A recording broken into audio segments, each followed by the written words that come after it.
सोने टिकुलिया कमन गैली लरवा बीचे चमकेला हो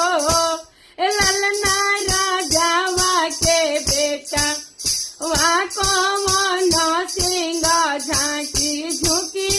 निरे खले हो ललना राजावा के बेटा वा कमन सिंह झांकी झुकी निरे खले हो मचिया बैठाना तू आमा सारा बेगुना आगरा हो ए आमा ये गोरे जाताना नाही कइलु धानियावा डुबारा गइली हो ए आमा ये गोरे जाताना नाही कइलु धानियावा डुबारा गइली हो मचिया बैठाना तू भाभी सारा बेगुनाया गराओ ए भाभी ए कोरे जाताना नाही कइलु धानियावा डुबारा गइली हो शेरवन बबुआ घिउआ देनी पौए पौए दूधवा देनी हो शेरवन बबुआ घिउआ देनी पौए पौए दूधवा देनी हो ए बबुआ तो हरे नजरिया बहुआ लगले बहुआ दुबारा गइली हो ए बबुआ तो हरे नजरिया बहुआ लगले बहुआ दुबारा गइली हो सोने टिकुलिया कमन गैली लरवा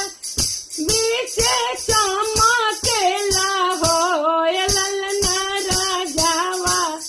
के पुतावा कमन सिंह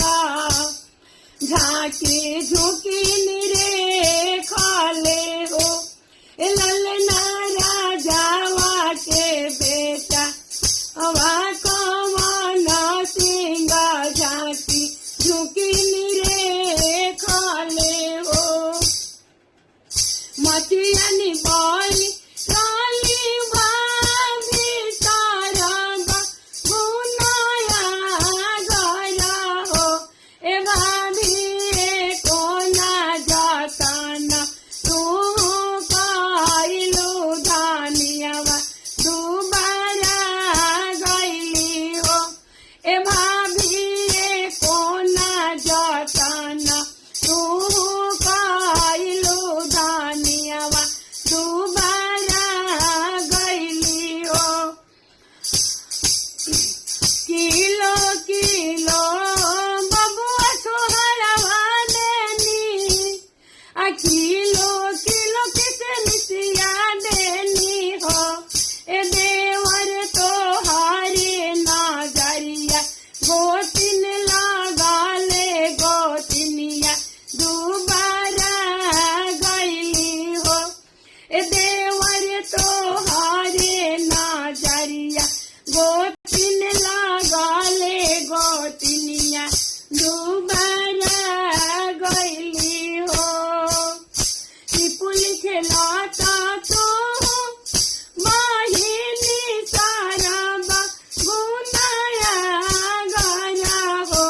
ए बहिनी ए कोना जाताना तू कइलु धानियावा दुबारा गइली हो